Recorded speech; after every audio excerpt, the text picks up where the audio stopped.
क्योंकि बरसात में बहुत ज़्यादा मेरे को डर लगती है और उस घर में रहने से। सरकार या ये जो प्रशासन है, क्या इनकी मौत का इंतजार कर रहे हैं? लेकिन मैं इस क्षेत्र का दुर्भाग्य समझूंगा या अपना समझूंगा कि जो आतिथ्य तक कोई कार्रवाई नहीं। ये सुविधा आई है, गांव तक सड़क बनी है, लेकिन गांव के लिए सुविधा नहीं है। 3 साल से बोल ही रहे गांव वाले सभी इकट्ठा होके, कोई कर ही नहीं रहा, सुन ही नहीं रहा हमारी। जो भी आते हैं अधिकारी लोग बोलते हैं कि कल बनेगा, परसों बनेगा, बनाया किसी ने नहीं। रात दिन बोल था गया हम ये अब क्या बोला 4-5 साल लगे बोल सुनने ही नहीं लगी। हमारे लड़के जाने लगे पर कोई सुनने नहीं लगे, कोई बात ही नहीं सुनने लगे बिल्कुल ना। नमस्कार साथियों, स्वागत है आपका डीबीएम न्यूज़ में। मैं आपके साथ विवेक उनियाल। अभी मैं हूं विधानसभा डोईवाला के कालवन गांव में और यहां पर जो है एक बहुत बड़ी विडंबना सामने पे आ रही है। 2 अक्टूबर का आज दिन है, पूरा भारत आज गांधी जयंती मना रहा है, लेकिन आज ये समस्या आ चुकी है। क्योंकि मैं पहले भी बहुत रिपोर्टिंग में कह चुका हूं कि जब विकास होता है तो विकास की पीठ पर विनाश की अनुभूति स्वतः ही देखने को मिलती है। इससे मैं अपने कई सोशल मीडिया के माध्यम से भी मैं इसको प्रक्षेपित करता रहा हूं। और यहाँ पर तमाम ये जो लोग आप मेरे पीछे देख रहे होंगे, ये वो पीड़ित लोग हैं जिन्होंने कि विकास की खोज में विनाश को न्योता दे दिया है। जी, यहाँ पर ये लोग हैं और इन लोगों ने जो है ये जो मार्ग आप देखिए, ये जो मार्ग आ रहा है, ये जो ये सड़क आ रही है, इस सड़क से जो है इन लोगों को बेघर कर दिया है। इनके मकान धंसने लगे हैं, इनके घर धंसने लगे हैं और अब जा कर के ये जो है शासन प्रशासन को नींद खोलने के लिए यहाँ पर बैठे हैं। इधर तमाम लोगों से बात करेंगे क्या समस्या है, पूर्ण रूप से जानकारी लेंगे। सबसे पहले मैं यहाँ के ग्राम प्रधान जी से बात करने की कोशिश करूँगा। जी जी जी जी प्रधान जी, क्या समस्या है यहाँ पर और ये कब से चल रही है? ये लगभग 2-2.5 साल हो गए सर। ये रोड बनी थी, ये बनी तो गांव के सुविधा के लिए, लेकिन गांव वालों के लिए इन्होंने दुविधा पैदा कर दी। जी, ये रोड बनी तो इसमें जो सारा ये आप देख रहे हैं, ये कटिंग हो रखी है। ये जब कटिंग हुई तो इन्होंने पुश्ते वगैरह जो साइड वाल लगानी थी वो पूरी नहीं लगाई। लोगों के गाँव सारे नीचे ये घरों में दरारें आ गई, किसी के घर टूट गए और लोग परेशान हैं। जी, जिस समय पे इस रोड का कह रहे हैं 2 साल पहले से जो है 2 साल ही अभी इस रोड को आए हुए हैं, ठीक है। उस समय आपका कार्यकाल भी रहा होगा, ठीक है। तो उस समय पे क्या उससे पहले कोई निरीक्षण करता यहाँ पर नहीं आए जिन्होंने इस बात की जानकारी दी हो या इस पहाड़ का निरीक्षण किया हो, जिससे कि यहाँ रोड जा सकती है कि नहीं जा सकती, यहाँ कटिंग करना जो है वैध होगा कि दिक्कत होगी? निरीक्षण करता तो आए होंगे, तभी तो ये रोड का ये पास हुई कि रोड जा सकती है कि नहीं जा सकती है। निरीक्षण भी हुआ है, लेकिन आज आप देख रहे हैं कि आज क्या स्थिति इस रोड की है और क्या हमारे गांव वालों की स्थिति है कि मकान सारे नीचे आने की कगार पे हैं, कुछ टूट भी गए हैं। आप जी, जब इस चीज़ की रिपोर्ट आई है तो क्या आपके पास भी वो रिपोर्ट इन लोगों ने दी है, PWD ने, या फिर अपने आप ही ये कर दिया? हमारे पास इनकी कोई रिपोर्ट नहीं आई कि भाई कि निरीक्षण को जो आए, हमारे पास इन्होंने कोई रिपोर्ट नहीं। जी, और ये समस्या तभी से है जब से ये रोड कटिंग हुई थी? जब से कटिंग हुई रोड की तब से ये समस्या, तभी से ये समस्या। तो ये आप देख सकते हैं कि यहाँ पर जो है जब से ही ये कटिंग शुरू हुई थी, ये मार्ग बना था, तब से ही ये समस्या आ चुकी थी। और ये समस्या ऐसी नहीं उत्पन्न होती है। ये समस्या जो है यहाँ का जो ये निरीक्षण है वो या तो फिर वो ढंग से नहीं हुआ है, या फिर कुछ आला अधिकारियों ने या फिर ठेकेदारों ने कुछ अपने ठेके बढ़ाने के चक्कर में कुछ ना कुछ इधर किया होगा, तभी जाकर के रोड आई है बनना। जिस प्रकार का ये यहाँ पर दिख रहा है, ये पहाड़ जो है ये शिवालिक श्रेणी में आता है और ये शिवालिक श्रेणी का पहाड़ ये अभी विकसित हो रहा है। ये पूर्ण रूप से विकसित पहाड़ इन्हें नहीं कहते हैं, ये अभी पूर्ण हो रहा है, बन रहा है अभी। और जब ये बन रहा है तो ये कच्चा भी है अभी। और यहाँ पर इस प्रकार का जो कटिंग है या खुदाई है या कुछ भी है, ये जब होती है तो ये स्वाभाविक बात है कि वो नीचे की तरफ जाता है। इधर तमाम पीड़ित लोगों से हम मिलेंगे, उनसे बात करने की कोशिश करेंगे। जी, किसका घर है ऊपर? जी, क्या समस्याएं हैं? समस्या क्या है, आंगन पूरा खुल लिया जी, और शौचालय पूरा ये हो गया जी, और घर से बेघर हो रखे हम जी। क्योंकि हमने जो भी विभाग के लिए हमने काफ़ी पहले हमने वो सूचना करी जी, कोई सुनाई नहीं हो रही। कौन से विभाग के? ये पेंच विभाग वाले जी, और उनसे भी कहा, उन लोगों ने भी कुछ वो आश्वासन दे रहे कि आज होएगा, कल होएगा, आज होएगा, कल होएगा, उसके लिए भी नहीं। अब हमने इस टाइम में अभी घर भी खाली करा हुआ है, घर से बेघर हो रखे, क्योंकि हमारे पास कोई चारा नहीं है। मतलब अब हम किसान लोग हैं, हमारे पास ना खेती करने का कोई वो है, क्योंकि खेती हमारी सारी बंजर पड़ी हुई है। गाय नहीं बांध सकते, भैंस नहीं बांध सकते और घर से भी घर हो रखे, वो भी तो दूसरे घरों में रह रहे हैं, या अपने रहन गुजर कर रहे हैं। हमारे ये समझ लो कि 6 भाइयों का जो संपत्ति थी वो बिल्कुल 6 भाइयों का संपत्ति खत्म हो चुकी है, तो बिल्कुल एकदम कि आंगन में नहीं रहा उसका किसी काम का। जी, इस बात की जब शिकायत आपने विभाग से करी है तो क्या वहाँ से कोई आश्वासन आया है? आश्वासन यही आ रहा है कि वो कह रहे हैं कि आज होगा, कल होगा, आज होगा, और इसको देखते देखते 2 साल पूरे हो गए, 2 साल तक कुछ नहीं हुआ जी, कुछ नहीं हो रहा, 2 साल से अभी तक कुछ भी नहीं हो रहा है। तो हमारे यहाँ पे आगे विभाग से हमारी यही है, ये तो गांव को वो कहीं दे दें, या फिर इसका जैसा पहले मेंटेनेंस था उस तरह से उसको भरपूर कराया जाए। जी, जब आप कह रहे हैं अभी आपने मकान खाली किए हुए हैं तो अभी रह कहाँ रहे हैं आप? हम पीछे वाले घर में रह रहे हैं, वहाँ थोड़ा अभी जरा सुरक्षित है जी। तो खतरा वहाँ पे भी बना हुआ है, जबकि आगे वाला खेत लग जाएगा तो पीछे भी दिक्कत आएगी। पर अभी हमारा जो आगे वाला मकान है वो बिल्कुल खतरे के उस पे है, क्योंकि बरसात में बहुत ज़्यादा मेरे को डर लगती है और उस घर में रहने से, और हम छोटा मोटा मजदूर कर रहे हैं घर में, तो पूरा बरसात है। अभी मैं घर में बैठा था, मेरे पास कोई जरिया नहीं है, अपने बच्चों को कैसे रेख दे कर रहा हूँ, क्या कर रहा हूँ, कहीं मेरे पास भी बेरोजगार हो रखा हूँ, घर से भी किसी की बात मतलब डंगा नहीं बांध सक रहा हूँ, किसी की बात को भला पोषण नहीं कर सक रहा हूँ, व्यापार सारे मेरा डम पड़ा हुआ है, तो इसी चीज़ से दिक्कत है। जी, ये एक आम आदमी की पीड़ा है जो कि व्यक्त वो कर रहे हैं, उनकी वाणी से वो व्यक्त हो रहा है कि जब कोई व्यक्ति चाहे वो दिहाड़ी मजदूरी करता हो या प्राइवेट जॉब करता हो, और जब इन समस्याओं के कारण से जॉब पे नहीं जा पा रहा है, काम पे नहीं जा पा रहा है, तो उसकी घर की स्थिति किस प्रकार से होगी आप ही सोच लीजिए। यहाँ पर क्षेत्र पंचायत सदस्य हमारे बीच में हैं। जी सर, क्या नाम है आपका? नरदेव सिंह पुंडीर। जी, पुंडीर जी, क्या कहेंगे? ये पूरा मसला है, आपके क्षेत्र के लोग जो हैं पीड़ित हैं, तो आप किस प्रकार से आगे कार्यवाही कर रहे हैं और कैसे कैसे आगे जो है इनको न्याय दिला पाएंगे आप? देखो, हमने तो पहले भी कार्रवाई की है सारे गांव वालों से मिलकर। यहाँ पे जब सड़क निर्माण कार्य हो रहा था, संबंधित ठेकेदार को भी और विभागीय जो प्रधानमंत्री सड़क योजना के जो डिवीजन नरेंद्र नगर हुए हैं, अधिशासी अभियंता से मैंने वार्ता की है। और यहाँ पे के विधायक साहब हैं वो भी यहाँ पे आए हैं, उन्होंने सभी विभाग वालों को बुलवाया गया था।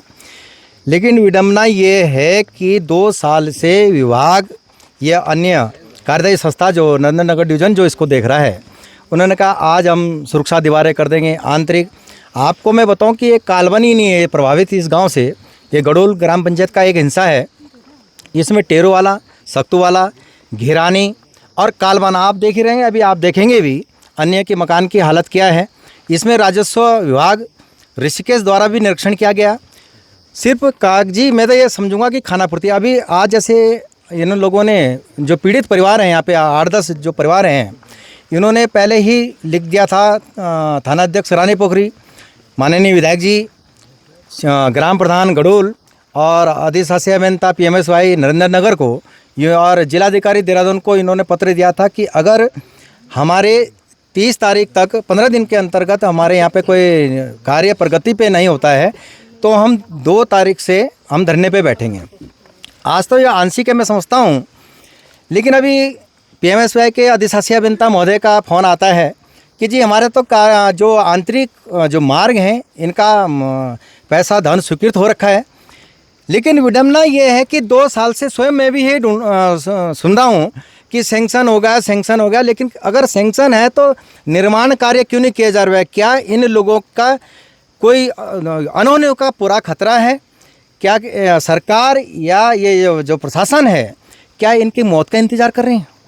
मैं तो निवेदन करना चाहूँगा शासन प्रशासन से भी कि इनको पीड़ा को समझें। यहाँ पे ऐसा नहीं है, स्थानीय विधायक जी हमारे ब्रिजभूषण गैरोला जी, उन्होंने भी निरीक्षण किया है। उन्होंने PMSY के सहायक अभियंता, अवर अभियंता, अधिशासी अभियंता को भी यहाँ पे तलब किया था। राजस्व की टीम तहसील जो हमारी ऋषिकेश पड़ती है वहाँ पे से राजस्व निरीक्षक महोदय जी यहाँ पे आए थे। और एक चीज़ और है उसके साथ साथ में, जो 8,92,000 का जो प्रधान PMSY के अधिशासी अभियंता महोदय की तरफ से प्रांकलन गया हुआ है, वो जिलाधिकारी देहरादून के यहाँ अभी लंबित है।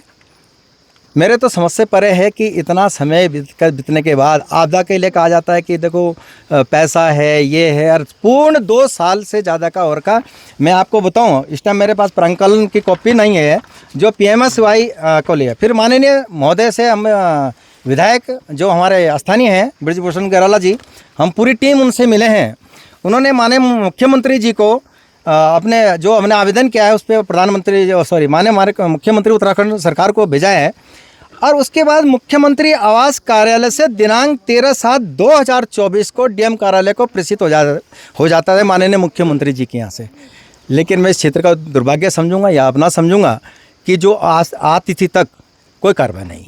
और मैं तो शासन प्रशासन ये चाहूँगा कि अथाशीघ्र कर लें, अन्य श्री आज तो ये सांकेतिक है, अगर आज नहीं जागे तो आज तो हम बहुत कम संख्या में 50-60 ही लोग हैं, लेकिन बड़े सैलाब के साथ हम आमरण अनशन में करने पर हम बाध्य होंगे। जी थैंक यू। जी, यहाँ के क्षेत्र पंचायत सदस्य हैं और इन्होंने कहा है कि ये जो कागज़ हैं और ये जो विभाग है मात्र कागजी कार्रवाई तक ही सीमित हैं, धरातल पे कोई कार्य होता हुआ नहीं दिख रहा है। और इससे जो है इन्होंने खुली चुनौती भी जो है शासन प्रशासन को दी है कि अगर आप जो है इस पर सख्त जल्दी से जल्दी कार्रवाई नहीं करते हैं तो हम आमरण अनशन पे भी बैठ जाएंगे। सर मेरा नाम कविता पुंडीर है।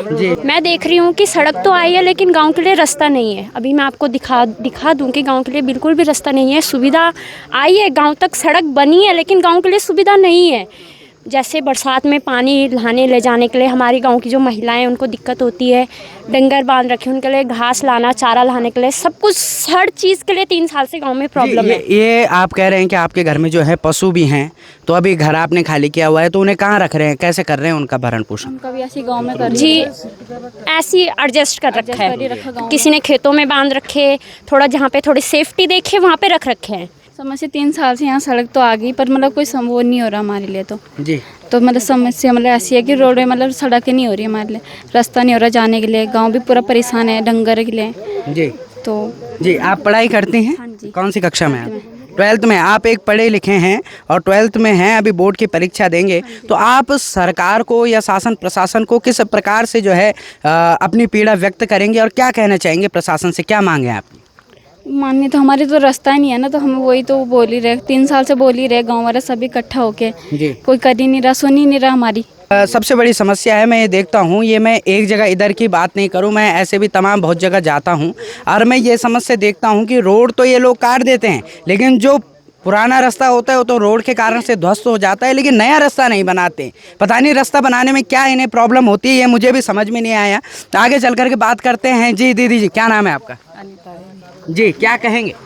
सबसे पहले तो मेन भैया वो है रास्ता नहीं है, रास्ते की दिक्कत है। हमारे यहाँ तो बहुत दिक्कत है, 3-4 साल हो गए ऐसी पढ़ाई है। रास्ता जो भी आते हैं अधिकारी लोग बोलते हैं कि कल बनेगा परसों बनेगा, बनाया किसी ने नहीं है। जी, ऐसी रखा हमको कि हम कई बार बैठ गए यहाँ पे कि हमें रास्ता दो, तो उन्होंने कोई सुनवाई नहीं करी। जी, वैसे छोड़ रखा।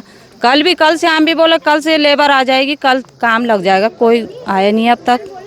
हम तो देखा ही नहीं, सुबह से बैठ रखे हैं, कोई नहीं आया। जी, बस ऐसी है भैया, बस हमें और कुछ नहीं है, रास्ता चाहिए। जी, हमें कोई मकान नहीं चाहिए, पैसा नहीं चाहिए, हमें रास्ता चाहिए। मेन है हमारा रास्ता। जी, हमें घास लकड़ी डंगर, हमारा भैंस बिक रखा है किसी का गांव में, वैसी पड़ी है भैंस, जी, कहाँ से जाएगी जब रास्ता ही नहीं है। रास्ते की दिक्कत है, सबसे मेन है हमारा रास्ता। जी। अब बहू बेटे हैं, पिछले साल अभी 1 साल हुआ, एक बालक गुजरा गांव में, ऐसी दिक्कत हुई कि बस क्या बोलना। सरकार से ये गुजारिश है हमारा रास्ता बना ले, ये रास्ते की सबको परेशानी है, आने में जाने में सब कुछ, हम तो यहीं से आते जाते हैं, बस हमारा रास्ता नहीं है, इसे बना लें। और क्या वो समस्या होने में यही दिक्कत है, रास्ता चाहिए हमें। जी, जैसे हम जंगल से घास लाते हैं, पानी लाते हैं, सबका वो है दिक्कत है, आने जाने में रास्ता वो तो हमने खुद लगाया, खुद जा रहे हैं आ रहे हैं, ऐसी कितनी मुश्किलें झेलने पड़े हम लोगों को पता है ना। जी, मेरा नाम रघुवीर सिंह सोलंकी है सर। जी, क्या कहेंगे? सर हम तो ये अपने आप को यहाँ पे दुर्भाग्यशाली समझते हैं कि देहरादून जो हमारी राजधानी है उत्तराखंड की, अस्थायी राजधानी जो देहरादून की है, उसके सबसे निकटतम क्षेत्र होते हुए भी बड़ी मुश्किल से ये समझो कि हम लोग ने बहुत संघर्ष के बाद ये रोड आई है। और रोड आई है, हम बड़े खुश थे, सभी गांव में पूरे खुशी का माहौल था कि हमारे गांव में रोड आ रही है, गाड़ी की सुविधा होगी, आने जाने की सुविधा होगी। लेकिन इस सुविधा के बीच में एक ऐसी दुविधा खड़ी हो गई है, जो हमारे संपर्क मार्ग थे, तो संपर्क मार्ग हमारे सारे ध्वस्त हो गए। जबकि काम शुरू होने से पहले, जब काम शुरू हो रहा था, हमने जो है ठेकेदार जी से भी बात की थी और विभाग से भी बात की थी, तो इन्होंने कहा कि भाई आपको चिंता करने की कोई ज़रूरत नहीं है, जब तक आप ये आपका जितने भी क्षति होगी, चाहे वो सड़क की हो, पानी की हो या बिजली की हो, हम आपको जो है सुचारू रूप से सुदृढ़ करके देंगे। आपको कहीं परेशान होने की ज़रूरत नहीं है। और हम लोगों ने, हमसे जितना भी हो सका, पूरे गांव वालों ने पूरी मदद की है हर संभव, जिससे जो बन पड़ा, चाहे वो ठेकेदार रहे हों, चाहे कोई लेबर रही हो, चाहे कोई विभाग के अधिकारी रहे हों, कर्मचारी रहे हों, सबकी जो है अपने स्तर से, कोई भूखा आ गया तो उसको खाना देने के, हम बहुत खुश थे। पूरे गांव के लोग बड़े खुश थे, आनंदित थे कि यार इतने सालों के बाद, देश की आज़ादी के 75 साल के बाद हमारे गांव में सड़क आ रही है और हमें जो है एक आने जाने की सुविधा मिलेगी, एक हमें आने जाने की आज़ादी मिलेगी। लेकिन इस आज़ादी ने हमें कहीं का नहीं छोड़ा है। घर हमारे जो है सारे जो है आंगन ख़त्म हो गए, घर के पूरे दरारें आ रखी हैं। इस बरसात में हमारे जो अपने गांव के भाई बंद हैं, तो ये लोग जो हैं हमारे घर में, किसी और के घर में, किसी और के घर में आश्रय ले रहे हैं, जो कि कभी भी ये घर जो है नीचे आ सकते हैं। कोई भरोसा नहीं कि कब ये घर नीचे आ जाए। उत्तराखंड देवभूमि ऐसी हो चुकी है, ऐसी बन चुकी है कि इधर जब तक किसी चीज़ के लिए विरोध ना करो, किसी चीज़ के लिए प्रदर्शन ना करो, तब तक वो चीज़ जो है स्वतः हमें मिलती नहीं है। ये शासन प्रशासन इतना सुस्त हो चुका है कि लोगों को जो है अपनी हक के लिए, चाहे आप देख सकते हैं पिछले कुछ दिनों मूल निवास का बहुत बड़ा रैली यहाँ पर इसी केस पे हुई थी। अपने हक के लिए जब तक हम लड़ेंगे नहीं तब तक हमें अपना हक मिलता नहीं है। ये उत्तराखंड की स्थिति हो चुकी है और यही स्थिति में दिखाने के लिए यहाँ पर देखिए वृद्ध महिलाएं, ये यहाँ पर अपना काम काज छोड़ करके, आप देख सकते हैं वृद्ध महिलाएं, वृद्ध शरीर है इनका, इन्हें कई प्रकार की प्रॉब्लम होती होंगी। और ये जो है यहाँ पर इतनी धूप में, तपती धूप में, आप ये देखिए, अगर मैं आसपास का मौसम अभी दिखाऊं तो बहुत गर्म है यहाँ पर। और यहाँ पर जो है ये लोग, माता जी अभी यहाँ पर बैठी हुई हैं। जी दादी जी, क्या नाम हो तुम्हारो? श्रीमती जी। हाँ जी, श्रीमती। अच्छा, श्रीमती नो आपको। अच्छा, तो क्या प्रॉब्लम है आपको? घर भी एक ही मती? हाँ बाबा, एक ही है। हाँ जी, क्या दिक्कत है तुम ते? दिक्कत रास्ता नहीं है ना जाने का, बेटी बहू को जंगल जाने का रास्ता नहीं है जी। चैन पशु की दिक्कत है। अच्छा, और ये रास्ता की दिक्कत है बाबा, रास्ता नहीं है ना हमारा साहब बढ़ने का। रास्ता की दिक्कत? हाँ, रास्ता की दिक्कत है बस जी। और जो ये घर दसन लगे से ये भी आपका है? हाँ, घर दसना। हाँ जी, हमारे गाँव ये भी, हमारे कुटुम्ब परिवार भी सारे।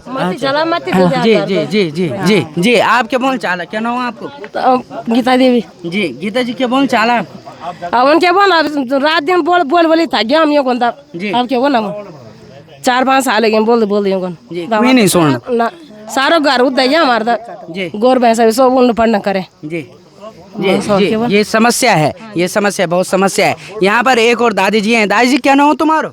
मातपुर देवी जी।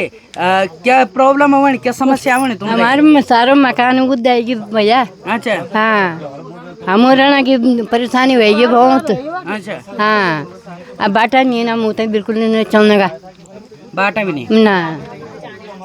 कोई आई नहीं, सरकार भी तो कोई आई नहीं तुम्हें सुनने का? कोई सुनने ही नहीं लगी। जी। हमारे लड़के जाने लगे पर कोई सुनने नहीं लगे, कोई बात ही नहीं सुनने लगे बिल्कुल ना जी। हाँ, सरकार बिल्कुल नहीं सुनने लगी हमारी। हमारे मकान देख लिया सारे एक बुद्ध जी। हाँ, नीचे गिर गई सब। हम तो रात काटे भारी हुई भैया जी। हाँ, क्या करने हम। ये समस्याएं आप देख सकते हैं, ये इनकी पीड़ा है। और ये इनकी पीड़ा जो है मैं अभी जो है ऊपर गांव में भी जाऊंगा, गांव में भी आपको दिखाऊंगा कि किस प्रकार की समस्याएं और कैसे वो मकान धंस रहे हैं। तो चलिए गांव की तरफ चलते हैं और गांव की स्थिति आपको दिखाता हूं। गांव में हम पहुंच चुके हैं। गांव का ये पहला मकान है और ये पहला मकान मैं आपको दिखाना चाहूँगा कि यहाँ पर आप पहले ये देख लीजिए कि ये हो क्या किया है। यहाँ ये पूरी स्थिति आप देखिए और तब जानेंगे यहाँ के जो ऑनर है उनसे जानेंगे। जी, आप नीचे उनसे जानेंगे कि पहले यहाँ पर जो है हुआ क्या करता था, क्या था यहाँ पर? पहले हम खुद ही रहते थे यहाँ जी। हमारे पशु रहते थे, सब अब दूसरों के यहाँ रहने पड़ा। जब 2 साल से टूट चुका है जी। पूरा, लैट्रिन बाथरूम ध्वस्त हो गया, आंगन ध्वस्त हो गया, मकान पे दरार हो गई, तो मकान पे तो रह नहीं सकते ना, इसलिए हम दूसरों के यहाँ रह रहे हैं। अब विभाग बोल रहा है कि आज करेंगे, कल करेंगे, करते करते अभी 2 साल हो गए तो कोई सुनाई नहीं हो रहा है। जी। ये मतलब आपका चौक हुआ करता था, यहाँ पर जो है गाय भैंस रहती थी। और यहाँ की स्थिति मैं दिखाऊं तो यहाँ पर ये देखिए गाय भैंस यहाँ पर रहती थी, ये इन्होंने बनाया होगा। और यहाँ पर ये रोड आने के बाद, जैसे कि मैंने वीडियो के शुरू में ही आपको बताया था कि विकास की पीठ पर विनाश की अनुभूति। ये देखिए, यही विनाश होता है, जो विकास के पीछे हमें विनाश मिलता है तो इसी प्रकार का विनाश होता है। यहाँ पर इनके गाय रहा करती थी, भैंस रहा करती थी, और अब यहाँ पर ये टूट चुका है। इन्होंने कह रहे हैं कि इन्होंने गाय भैंस जो है कहीं अन्य जगह पर अभी बांधी हुई हैं, और यहाँ पर आप देख लीजिए इसकी स्थिति पूरा, यहाँ पर अभी आदमी खड़ा नहीं हो पाएगा, एक इंसान खड़ा नहीं हो पाएगा, तो गाय भैंस तो कैसे यहाँ पर दीदी जी मिली थी, वो कह रही थी कि उनकी भैंस बिक चुकी है, लेकिन जिन्होंने वो खरीदी वो ले जा नहीं पा रहे क्योंकि रास्ता ही ऐसा विकट है। यहाँ का इतना विकट रास्ता है, यहाँ से कैसे इंसान तक नहीं चल पाएंगे। तो रही बात गाय भैंस की, वो तो कैसे चल पाएगी। आगे चल करके मैं आपको आगे दिखाने का प्रयास करूँगा कि ये जो स्थिति है यहाँ पर क्या है। ये देख लीजिए, ये पूरा ज़मीन नीचे आ चुकी है, ये मकान, ये जो इन्होंने लेंटर डाला था, ये देखिए इस प्रकार से ज़मीन पूरा नीचे धंस चुकी है। और यहाँ पर ये देखिए कितना बड़ा एक गैप आपको यहाँ पर दिख रहा होगा।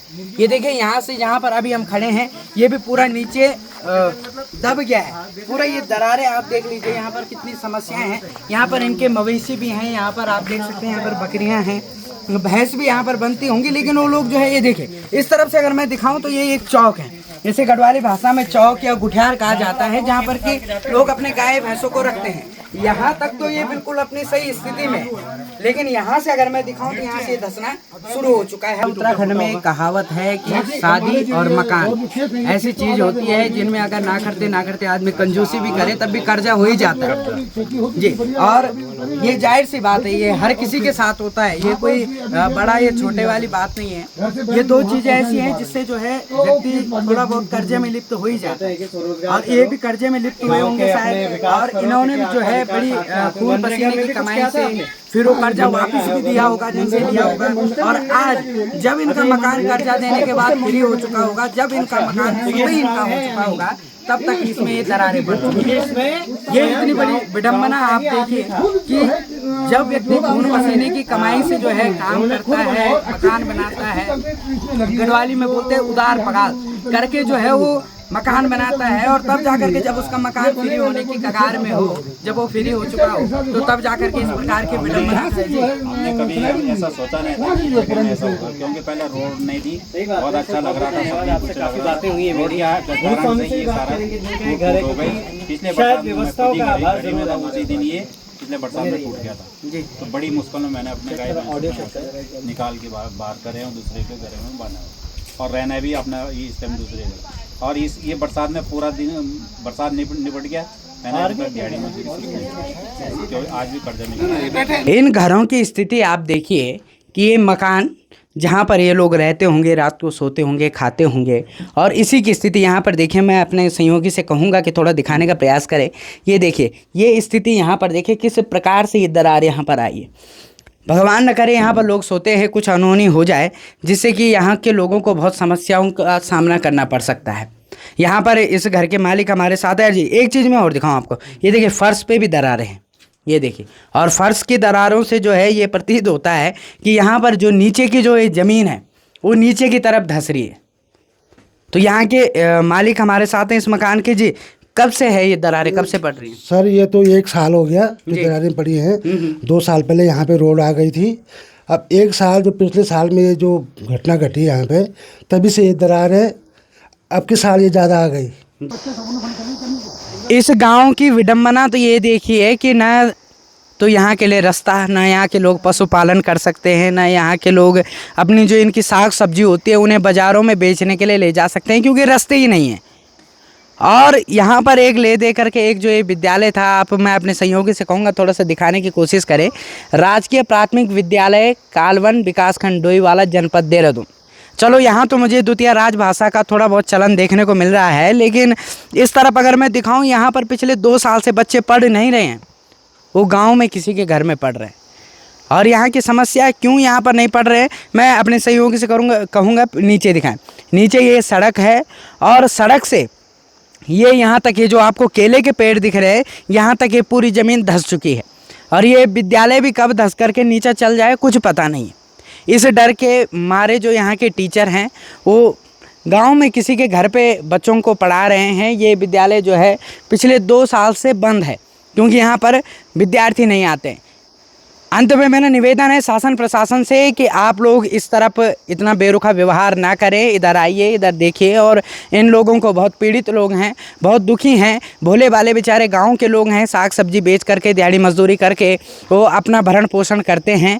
तो इनकी भी थोड़ा सा शुद्ध सुन लीजिए। आप एसी की हवा में ही ना बैठे रहें, बल्कि थोड़ा सा गाँव की तरफ आइए, इस गाँव का सुंदर नज़ारे का आनंद भी लीजिए और यहाँ की जो समस्याएँ हैं उसे भी सुनिए।